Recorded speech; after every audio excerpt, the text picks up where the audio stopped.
La testostérone des hommes est en chute libre ces dernières décennies et notamment en ce début de 21e siècle. C'est pourquoi il est crucial de t'intéresser à ta santé et si tu es sur cette vidéo, tu fais bien les choses, tu commences à t'intéresser ou tu t'intéresses déjà depuis longtemps à la perte de poids et tu sais que c'est vraiment important d'avoir une masse corporelle qui te plaît et une masse corporelle saine, c'est-à-dire entre 10 et à peu près 15% de body fat. Dans cette vidéo, je vais donc reposer les bases, je vais t'expliquer de A à Z comment tu vas pouvoir perdre du poids et je vais vraiment essayer d'être le plus clair possible, le plus concis possible afin que tu aies les infos nécessaires pour savoir comment perdre du poids, voilà, tout simplement.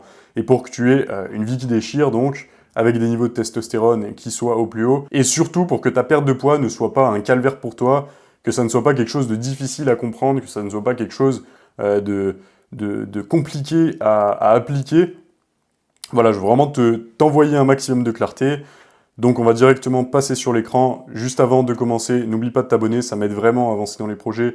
Toi, ça t'apporte un maximum de valeur, donc voilà, c'est donnant-donnant, si tu peux le faire, ça me fait vraiment plaisir. Si tu veux travailler avec moi, eh bien écoute, je t'ai mis un lien en description, tu peux réserver avec moi un appel qui est complètement gratuit.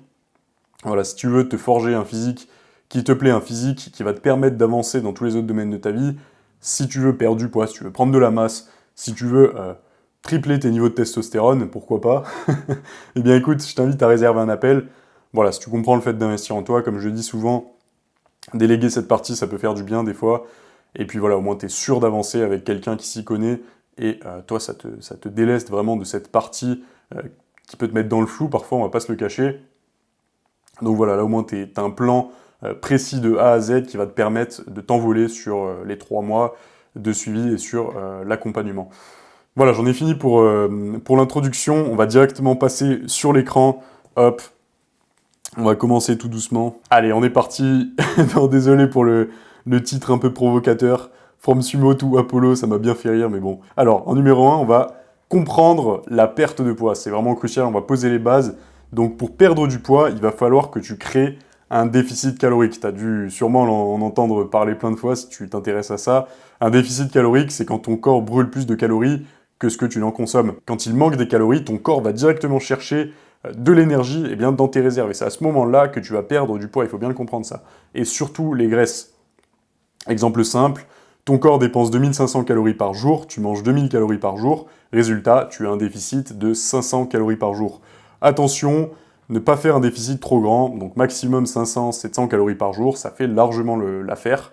Sinon, tu as un risque de fatigue, perte de masse musculaire, un effet yo-yo et c'est intenable sur le long terme. C'est-à-dire que un déficit de 1000, 1500, 2000 calories, même j'en ai vu parfois, c'est quelque chose qui va te ruiner ta vie en fait. Donc attention à ne pas trop descendre rapidement en calories. En numéro 2, tu vas devoir calculer ta dépense énergétique totale, c'est-à-dire ton TDE. Donc ton TDE, c'est Total Daily Energy Expenditure. La dépense énergétique totale, en fait, ça va être la combinaison de ton métabolisme de base, donc les calories que tu brûles au repos, avec la combinaison du coup de ton activité physique, donc de tes mouvements, du sport que tu fais, du travail, etc. et de ta digestion, donc les calories que ton corps dépense pour assimiler tes aliments. En fait, ça va vraiment englober ces 3 choses. Pour la calculer, c'est tout simple, tu vas devoir utiliser un calculateur de TDE en ligne, donc tu peux directement aller chercher un petit calculateur de TDE, voilà, tu rentres juste ton âge, ton poids, ta taille, ta sédentarité, donc si t'es, enfin ton niveau d'activité, pardon, donc si tu es sédentaire, si tu fais de l'exercice modéré, une activité physique modérée, si tu as une haute activité physique, eh bien tu le mets, tu le renseignes, et ton body fat, bon c'est optionnel, hein, tu n'es pas obligé de le mettre, mais si tu arrives à l'estimer, attention à ne pas trop te sous-estimer au niveau du body fat, enfin te sous-estimer du coup à la baisse. Mais sinon voilà, en gros c'est pas plus compliqué que ça. Conseil important, les calculateurs donnent une estimation et ton corps peut être légèrement différent. C'est-à-dire que c'est vraiment une estimation et que la vraie dépense totale énergétique, tu vas la trouver au fur et à mesure des semaines, en te pesant, en ajustant les calories, et en fait en jouant avec ton nombre de calories journalier, et ensuite ça se répercutera donc dans ton miroir et sur ta balance. Tu verras que ton poids bouge ou que et aussi que ta masse corporelle bouge. Toujours observer ton évolution, poids, énergie et forme pour ajuster et faire une moyenne. Le TDE évolue au fil du temps. Si tu maigris ou si tu deviens plus actif, il change. Donc Vraiment faire attention à ça, c'est crucial. En numéro 3, suivre ses apports caloriques, tracking alimentaire. Pourquoi c'est indispensable? Là, j'en vois beaucoup qui vont me dire « Ah, mais j'ai pas le temps, je sais pas quoi ».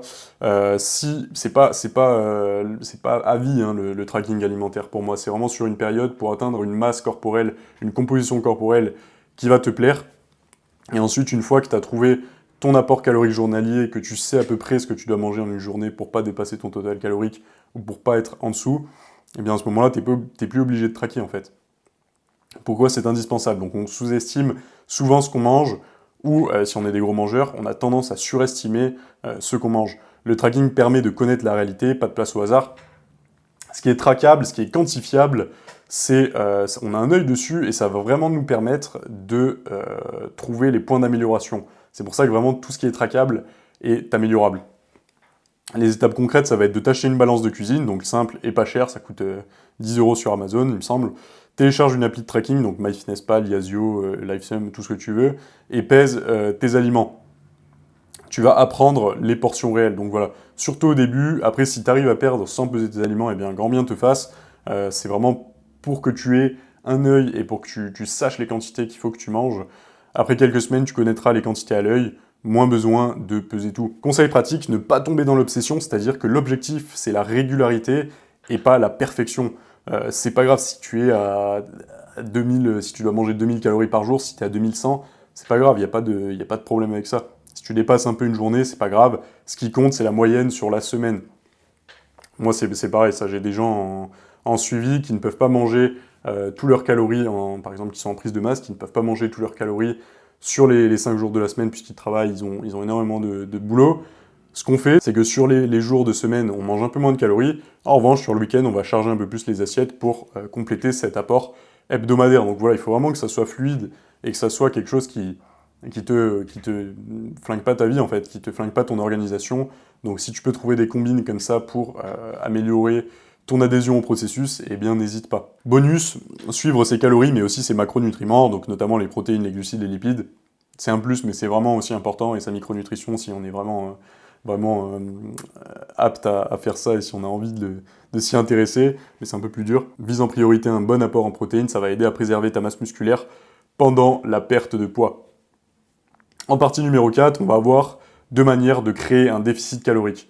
L'option numéro 1, ça va être de manger moins de calories, sans changer en fait ton niveau d'activité. Plus simple à mettre en place, tu réduis directement ton apport alimentaire, mais le risque c'est que tu vas avoir faim, tu vas être frustré, tu vas avoir moins d'énergie, et à long terme, c'est pas forcément quelque chose qui va te plaire et qui va te mettre dans une bonne forme d'énergie sur le long terme. L'option numéro 2, en revanche, ça va être d'augmenter ta dépense calorique pour pouvoir manger un peu plus, pour te laisser un peu plus de lest. C'est la solution la plus efficace sur le long terme. Tu peux manger davantage tout en restant en déficit. Tu as une meilleure adhérence. Adhérence, bon, ça se dit pas, c'est adhésion. Je sais pas pourquoi j'ai mis adhérence. L'adhérence, c'est un pneu sur une route. L'adhésion, enfin, une meilleure adhésion, on va dire. Donc tu auras moins de craquage et plus de plaisir dans le processus, en fait. Tout simplement, puis même ton métabolisme tournera mieux. Voilà. L'exemple concret, c'est un déficit visé, donc de 500 calories. Option 1, tu manges 500 calories de moins. Option 2, tu manges seulement 200 calories de moins, mais tu brûles 300 calories en marchant ou en faisant du sport. Tu auras plus de lest sur ce que tu veux manger. Donc. Et pour conclure, les deux méthodes fonctionnent, mais la meilleure approche, combiner un petit ajustement alimentaire plus une augmentation d'activité physique. Ça sera beaucoup plus tenable sur le long terme, comme je t'ai dit. Partie numéro 5, l'entraînement, la musculation et le cardio. Donc la musculation, c'est la base. 3 à 5 séances par semaine, c'est l'idéal. Même 3 séances suffisent largement si tu travailles. L'objectif, ça va être de préserver ta masse musculaire et booster ton métabolisme. La muscu va aider à garder un physique ferme, pas juste mince en réalité. On ne veut pas être gringalé, on veut quand même avoir des muscles. Et le cardio, c'est le complément intelligent, donc pas besoin de courir des marathons. Le plus efficace, c'est d'augmenter ton nombre de pas, donc vise 8000 à 12 000 pas par jour, voire plus si tu peux. La marche, en fait, c'est un cardio doux qui va brûler des calories et qui ne va pas te fatiguer. Tu peux ajouter du vélo, de la course, des hits, de la boxe, si tu aimes, peu importe, mais c'est pas obligatoire. Je te conseille plutôt de marcher, pour le coup, ça sera beaucoup plus doux pour ton corps et ta longévité. Le combo gagnant, ça va être de la musculation pour garder tes muscles et pour construire une masse musculaire, une carrure, etc., pour vraiment paraître plus beau. Et le cardio, la marche, pour brûler plus de calories facilement sans te fatiguer en fait, et pour que ton adhésion sur le long terme soit efficace. Et en dernière partie, on va voir les conseils pratiques pour tenir sur la durée. Donc, au niveau de la nutrition, mange des aliments rassasiants, donc des protéines, des légumes, des fibres, etc. Bois beaucoup d'eau si tu es vraiment sur un déficit calorique un peu important. Et réduis les calories liquides, donc comme les sodas, le jus ou l'alcool, que sais-je. Au niveau du mindset, la perte de poids prend du temps, donc en général, on est sur 0,5 à 1 kg par semaine. Ça, c'est un déficit vraiment sain. Si tu perds 1 kg par semaine, si tu perds entre 0,5 et 1 kg par semaine, c'est vraiment un déficit linéaire qui va durer dans le temps et qui va pas reprendre en un mois, puisqu'en fait, il y a des gars qui perdent 15 kilos en 2 semaines, mais c'est vraiment trop agressif pour le corps. Mais derrière, s'il y a un craquage sur la semaine d'après, eh bien, les kilos vont être repris et ça va être complètement délétère pour l'organisme, en fait. Donc, sois patient et constant. Autorise-toi des plaisirs, ce qui compte c'est la moyenne sur la semaine. Au niveau du suivi et de l'ajustement, pèse-toi 2 à 3 fois par semaine, donc le matin à jeun bien sûr. Regarde la tendance générale, pas les variations journalières. C'est vrai qu'on a tendance à se déprimer quand lundi on voit qu'on est à 81 kg et mardi on voit qu'on est à 83 kg, mais c'est des fluctuations, il ne faut pas se fier à ça, ça peut venir de plein de choses différentes, de plein de facteurs. Donc voilà, tous les 2-3 jours et faire une moyenne à la semaine pour voir vraiment l'évolution. Si ton poids ne bouge pas après 2-3 semaines, ajoute tes calories ou ton activité. Et l'astuce finale, ça va être de considérer ta perte de poids comme un style de vie durable et pas un sprint. Ce qui compte, c'est pas seulement de perdre, mais c'est de ne pas reprendre. Je t'invite vraiment à considérer cette perte de poids et cette transformation physique comme une amélioration de ton bonheur, une amélioration de ta qualité de vie, puisqu'en fait, l'esprit et le corps sont corrélés. Hein. Platon disait « la gymnastique pour le corps, la musique pour l'esprit », et c'est vraiment, il n'y a pas plus vrai que cette phrase. Donc, reprends-toi en main si tu m'écoutes encore et si tu veux perdre du poids. C'est pas très compliqué. Applique les astuces que je t'ai données gratuitement dans cette vidéo. Si tu as besoin d'un mentor, eh bien, contacte-moi. On fera en sorte que tu arrives à tes fins le plus facilement possible avec un plan le plus solide possible pour toi, pour ton mode de vie, etc. Et pour pas que ça t'empiète sur tous tes domaines. Donc voilà, j'espère que cette vidéo t'aura plu, j'espère que tu auras appris des choses et que, voilà, ça t'aura apporté de la valeur et que tu appliqueras surtout ces conseils si tu es dans une optique de perte de poids. En attendant, écoute, je te souhaite une bonne journée ou bonne soirée selon l'heure à laquelle tu regardes cette vidéo et je te dis à très bientôt pour une prochaine vidéo. Ciao, ciao!